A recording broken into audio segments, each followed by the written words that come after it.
మీ మోకాల నొప్పులకు ఎటువంటి సర్జరీ లేకుండా ఎపియాన్ పెయిన్ క్లినిక్ అందిస్తున్న అత్యాధునిక చికిత్స. Welcome to Suman TV. నేను మీ నవీన్. ప్రస్తుతం మనతో ప్రముఖ గ్యాస్ట్రో ఎంట్రాలజిస్ట్ డాక్టర్ పులి చంద్రశేఖర్ గారు ఉన్నారు. హాయ్ సార్, నమస్తే అండి. నమస్కారం సార్, రోజు ఒక యాపిల్ తింటే చాలా హెల్దీగా ఉంటామంటుంటారు. కానీ మేము యాపిల్స్ తింటున్నాం, అదేవిధంగా ఇతరత్ర ఫ్రూట్స్ తింటానే ఉన్నాము. ఆయిల్ ఫుడ్ అస్సలు తినట్లేదు. అయినా ఎందుకు మా పొట్టలో గ్యాస్ ఫామ్ అవుతుంది, మేము అన్హెల్దీగా ఉన్నాము అని అంటున్నారు. సో దానికి మీరు ఏం చెప్తారు? మంచి పాయింట్. ఇక్కడ హెల్త్ అన్నారు. హెల్త్ మన వరకేనా, యాపిల్ కూడా హెల్త్ ఉందా అనేది రెండు రకాలుగా చూసుకుందాము. అన్హెల్దీ యాపిల్సా, అన్హెల్తీ హ్యూమన్ బీయింగ్సా, రెండు రకాలుగా చూసుకుంటే పూర్వకాలము మీ గ్రాండ్ పేరెంట్స్ కానీ మా గ్రాండ్ పేరెంట్స్ కానీ 100 ఏళ్ళు వచ్చినా కానీ పళ్ళు కూడా పీకించుకోలేదు. అర్థమైందా? అలాగే మనం కుళ్ళిపోతున్నాము, మన చుట్టూతో ఉన్నాయి కూడా కుళ్ళిపోతున్నాయి. దాంతోపాటు కుళ్ళిపోతుంది కూడా యాపిలే. దీనికి కారణం ఏంటి అని తెలుసుకోవాలి అంటే, ఒకప్పుడు మన చిన్నప్పుడు ఒక డాక్టర్ దగ్గరికి వెళ్తే eat an apple keep the doctor away అని చెప్తూ ఉంటారు. సార్, నన్ను ఇంటర్వ్యూకి వచ్చే ముందు నవీన్ ఒక యాపిల్ తీసుకొని రా అన్నారు. సో నేను తెచ్చాను. మీరు కూడా మళ్ళీ యాపిల్ తీసుకొని వచ్చారు. నేను కూడా యాపిల్. సో ఇదేమో నిగనిగలు ఆడిపోద్దా ఉంది. ఓకే, సో రెండు డిఫరెన్స్ ఏంటండి? ఏం లేదు సార్. మీరు సినిమాకి వెళ్ళారు ఎప్పుడన్నా? వెళ్ళాను సార్. ఇంటికి వెళ్ళారు ఎప్పుడన్నా? వెళ్ళాను. సినిమాకి వెళ్తే హీరోయిన్ మొహానికి కొద్దిగా కవరింగ్ చేసుకుంటది, ఇంటికి వెళ్తే మీ ఆవిడ వేసుకోదు అనమాట. సో అలాగా దీంట్లో ఒకటి హీరోయిన్, ఒకటి ఇల్లు అనమాట. హీరోయిన్ తెచ్చాను. మంచి నిగనిగలు ఆడాలి. ఓకే, హీరోయిన్ కావాలా, మంచి పెళ్ళం కావాలా అన్నట్టు ఉన్నది. నా ఉద్దేశం ప్రకారం మెరిసిని అన్ని బంగారం కాదు అని చెప్తారు చాలా మంది. అలాగే ఈ మెరుపు తీసుకొచ్చారు మీరు. ఈ రెండింటికి డిఫరెన్స్ ఏంటి సార్? అంటే మామూలుగా ఇప్పుడు ఈ షైన్ ఎక్కువ మంది మనం కొనేటప్పుడు కూడా బాగా మంచిగా మెరుస్తుందా లేదా, షైన్ లో ఉందా లేదా అనేది తీసుకుంటాము. సో ఎట్లా మనం దీన్ని డిఫర్ చేయాలి? Okay, so first of all నిగనిగలు ఆడితే కొనాలా అనేది పాయింట్ కాదు మనకి. ఇప్పుడు మనకి ఎందుకు అలా చేస్తున్నారంటే, ఇప్పుడు రెండుగా చూసాం. ఒకటి ఏమన్నా ప్లెయిన్ గా ఉంది, ఒకటి ఏమన్నా ఇది నిగనిగలు ఆడుతుంది. దీనికి ఒక కోటింగ్ అనేది వేసాం. ఇందాక నేను మనం అందంగా కనిపించడానికి మనకి ఫౌండేషన్ వేసుకున్నట్టు, ఇట్లాగే ఈ యాపిల్కి ఎందుకు ఫౌండేషన్ వేస్తున్నారు, ఎందుకు జనాలు కొనేవాళ్ళు నిగనిగలాడితే కొంటున్నారా లేకపోతే మంచిగా ఉండాలనేది చూసుకుంటే, ప్రతి పండుకి పెరిషబుల్, నాన్ పెరిషబుల్ అని చెప్తూ ఉంటాం. ఒక మన ఇంట్లో వంట వండుకున్నా కానీ రైస్ 2-3 రోజుల తర్వాత పాడైపోతుంది, దాన్ని ఫ్రిడ్జ్లో పెట్టుకుంటూ ఉంటాము, అన్ని రకాలు చేస్తూ ఉంటాం. అలాగే ఫ్రూట్స్ కూడా ఎక్కడి నుంచో ట్రాన్స్ఫర్ అవుతున్నాయి. మనకి కస్టమర్కి వచ్చేసరికి ఆ టైం వరకు ఉండడం కోసము, దాని యొక్క రూపం ఆపకుండా ఉండడం కోసం చేస్తున్న మార్పుల్లో మనకి క్యాన్సర్ అనేది రావడానికి చేస్తున్నారు. దీంట్లో ఏమవుతుంది అని అంటే, ఇప్పుడు మీకు ఫ్రూట్ చూసారనుకోండి, కట్ చేసినప్పుడు కూడా తొడిమ వదిలేస్తారు. ఇక్కడ చాలా ఫ్రూట్స్ ఏదైతే తొడుము కట్ అయిపోయింది, ఫర్ ఎగ్జాంపుల్ మనకి బనానాస్ ఉన్నాయి ఇంట్లో, అట్టుపళ్ళతో పైన కట్ చేసి పైన అంతా ఆక్సిడైజ్ అయిపోయి నల్లగా అయిపోతుంది అట్టుపండుకి. అదే విధంగా దీనికి కూడా ఈ తొడుము తీసేస్తే దాంట్లో నుంచి ఆక్సిజన్ వెళ్ళి లోపల పండు ఆరెంజ్ గా బ్రౌన్ కలర్ లో అయిపోతూ ఉంటుంది. దాన్ని లోపలికి ఆక్సిజన్ వెళ్లకుండా ఉండడం కోసము, పండు పాడైపోకుండా ఉండడం కోసం, కస్టమర్ వరకు వెళ్లే వరకు చూసుకోవడం కోసం మన ఇంట్లో కొన్న తర్వాత ఎమ్మటే తినేము 2-3 రోజులు ఉంటుంది. సో ఎక్కడైతే పండు వస్తుందో అక్కడి నుంచి ట్రాన్స్పోర్ట్ సిస్టమ్ నుంచి అమ్ముకుని కానీ మన ఇంట్లోకి ఒక మంచి క్వాలిటీ ఉండాలన్నట్టుగా జనాలు దాని లోపలికి ఆక్సిజన్ వెళ్లకుండా ఉండటం కోసం దానికి ఒక కోటింగ్ అనేది ఏర్పాటు చేస్తున్నాం. ఓకే, మేము ఎట్లా తెలుసుకోవాలి సార్? అంటే ఇది కోటింగ్, ఇది నాన్ కోటింగ్? ఇది జస్ట్ ఫర్ ఎగ్జాంపుల్, మన ఇది ఇప్పుడు షైనింగ్ ఉంది. సో దీంతో just giving an example here, ఇలా తీస్తూ ఉంటుంటే దీని చూడండి తెల్లగా పొడిగా వస్తుంది ఇక్కడికి. ఇప్పుడు నేను జస్ట్ దీంతో ఇలా ఎక్కువ కూడా చేయలేదు, ఎంత ఉంది సార్ వైట్ గా పౌడర్. సో నిగనిగ రావాలంటే రాసుకోవచ్చు అనమాట. ఇప్పుడు నేను ఊరినే జస్ట్ ఇక్కడ నేను దీన్ని షేవ్ చేస్తున్నట్టు చేస్తున్నాను. So you see that all తెల్లగా వచ్చిందంతా వ్యాక్స్ లాగా ఉన్నది. ఈ వ్యాక్స్ ఏం చేస్తుంది అని అంటే, బేసికల్లీ దాంట్లోకి ఆక్సిజన్ వెళ్లకుండా పండు పాడవకుండా ఉండడం కోసం చేస్తున్నారు. సో ఇంకొకటి, దీన్ని మనం తీసుకొచ్చిన తర్వాత ఒక ఎండ్ కస్టమర్ గా ఎలా ఉంది అని అంటే, ప్రతిసారి మనం you can able to scratch it and see.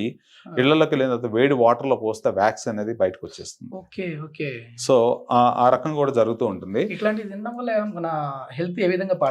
Exactly. So wax ఇప్పుడు మనకి యాపిల్ లోపల ఉన్నది యాంటీ ఆక్సిడెంట్, క్యాన్సర్ రాకుండా ఉంటుంది.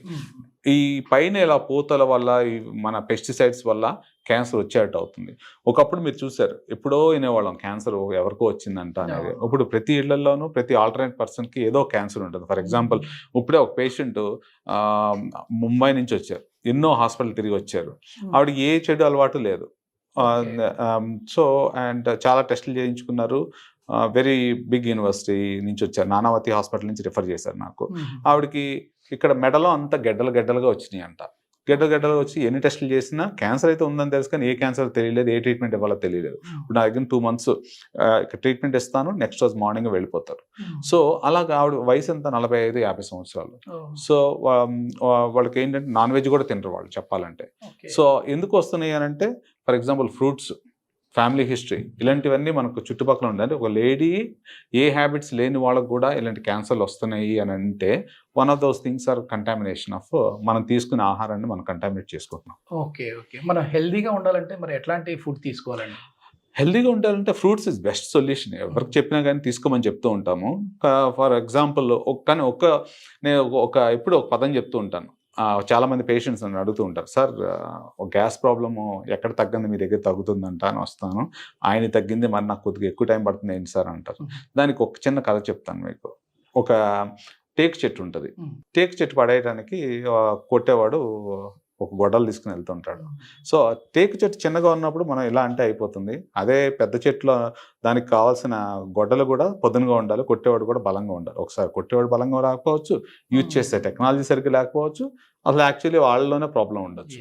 అదేవిధంగా మనం తింటున్న ఆహారము ఒక్కొక్క చోట ఒక్కొక్క మార్పు రావటం వల్ల వాళ్ళలో రిస్క్ అనేది పెరుగుతూ ఉంటుంది. సో అలాగే ఈ పాయింట్ ఎందుకు నేను చెప్తున్నానంటే, గ్యాస్ పేషెంట్స్ యాపిల్ తినొచ్చా లేదా అనే క్వశ్చన్ నన్ను అడుగుతూ ఉంటారు. సార్ ఏ ఫ్రూట్స్ తినాలి, ఏ ఫ్రూట్ తినకూడదు. సరే అని మొదలు పెట్టంగానే నాకు షుగర్ ఉంది సార్ అంటాడు ఒకడు. తర్వాత నేను ఇంకో ట్యాబ్లెట్ వేసుకుంటున్నాను అంటారు. సో ఒకే పేషెంట్లో వేరు ఫర్ ఎగ్జాంపుల్ ఎందుకు యాపిల్ కానీ వీటిల్లో గ్యాస్ పేషెంట్స్కి కొంతమందికి పడదు అని చెప్తే, pH వాల్యూస్ <4 ఉంటుంది, వాడికి ఇంకా ఎసిడిటీ ఎక్కువ అవుతుంది. ఓకే. సో అలాగే మన డైజెస్టివ్ సిస్టంలో చూసుకుంటే ఒక్కొక్కరు IBS పేషెంట్స్ ఉంటారు కొంతమందిలో, వాళ్ళల్లో ఏమవుతుంది అంటే కడుపు ఉబ్బరం వస్తుంది. సో అంటే ఒక ఫ్రూట్ అందరికీ పడుతుందని నేను చెప్పలేను. అందు గురించి FODMAP డైట్ అనేది కొత్తగా ఒకటి వచ్చింది.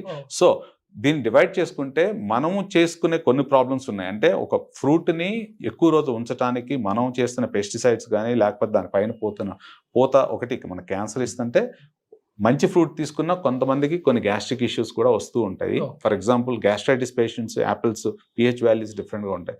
కానీ ఇదంతా పక్కన పెట్టేస్తే, నేను విదేశాల్లో ఉన్నప్పుడు, నేను స్విట్జర్లాండ్ వెళ్ళినప్పుడు అతి గొప్ప యాపిల్ తిన్నా నేను కంపేర్ చేసింది ఏంటంటే కాశ్మీర్ యాపిల్కే.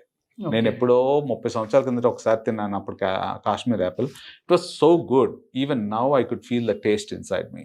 సో అంత గొప్పగా ఉన్నాయి అన్నమాట. సో ఏం మారిపోతుంది, మనం చేసేదల్లా మనం యాడ్ చేసే పెస్టిసైడ్స్ వల్ల ఆ ఫ్రూట్లో ఉన్న ఇది కూడా మారిపోతూ ఉంది. That's what I see that. మొత్తానికి ఒకవేళ యాపిల్ మంచిదే అంటే, ఫ్రూట్స్ అన్ని మంచివే, కానీ వాటిని మనం మంచిగా కడిగేసుకున్న తర్వాతనే, లేదంటే మీరు అన్నట్లుగా ఇప్పుడు అందరికీ డౌట్ ఉంటుంది. సో మేము వాళ్ళ దగ్గర ఇట్లా షాప్ పండు దగ్గర జస్ట్ ఒకసారి గోరుతో ఇట్లా అంటే దానికి వ్యాక్స్ ఉందో లేదో తెలుస్తుంది. పిల్లలకి పెట్టినప్పుడు చాలా మంది ఇందాక కూడా పేషెంట్ ఒకళ్ళు అడిగారు, సార్ ఫైబర్ కావాలంటే తోలుతో తినాలి, తోలుతో తినాలంటే భయం వేస్తుంది ఎందుకంటే వ్యాక్స్ ఉంటుంది, ఎలా తినాలి అని. ఓకే. సో బేసికలీ వాళ్ళందరూ ఏంటంటే పైనుంచి తోలు తీసేసి లోపల తీస్తున్నారు పిల్లలకి, విచ్ ఇస్ అండర్స్టాండబుల్. దానివల్ల ఫైబర్ వస్తుంది కానీ పూర్తి ఫైబర్ రాకపోవచ్చు. అంటే ఇప్పుడు వేడి నీళ్ళలో కడిగేసిన తర్వాత తినొచ్చు అండి? వేడి నీళ్ళు కడిగేస్తే అది హాట్ వాటర్, కానీ దాని యొక్క రుచి పోతుంది కదా. That's what I mean to say. Organic వెళ్ళిపోతే చాలా బెస్ట్ అంటారు. అదే. సో న్యాచురల్ ఫార్మ్స్ లోకి వెళ్ళి ఆర్గానిక్ ఫ్రూట్ తింటే సరిపోతుంది. సార్ ఒకవేళ ఈ వ్యాక్స్ కోటెడ్ ఫుడ్స్ మనం తిన్నాం అనుకోండి, మన లార్జ్ ఇంటెస్టైన్ కావచ్చు, స్మాల్ ఇంటెస్టైన్ కావచ్చు, ఎట్లాంటి ప్రాబ్లమ్స్ వస్తాయి? ఓకే. సో బేసికలీ దీంట్లో ఏమున్నది, వ్యాక్స్ చుట్టూతో ఉన్న కార్బన్ మాలిక్యూల్స్ కానీ ఇంకా వేరే పెస్టిసైడ్స్ ఏమైనా ఉంటే పేగు లోపలికి వెళ్ళిన తర్వాత కొన్ని క్యాన్సర్స్ ఫామ్ అవుతుంటాయి. మీరు ఈ మధ్యకాలంలో ఉంటారు, చిన్న పేగు, పెద్ద పేగు క్యాన్సర్, గ్యాస్ట్రిక్ క్యాన్సర్స్ అధికంగా వింటూ ఉన్నాము. కొంతమంది ప్యాంక్రియాటిక్ క్యాన్సర్స్ కూడా ఉంటాయి. So these are the risk factors. ఇవి వాళ్ళకి వచ్చే క్యాన్సర్స్ కారణము ఒక మనం వ్యాక్స్తో పాటు దానిపై ఉన్న చుట్టూ కార్బన్ మాలిక్యూల్స్ తోటి క్యాన్సర్ రిస్క్ కూడా పెరుగుతూ ఉంటాయి. థ్యాంక్ యూ సార్, చాలా మంచి information. Thank you very much. Thank you.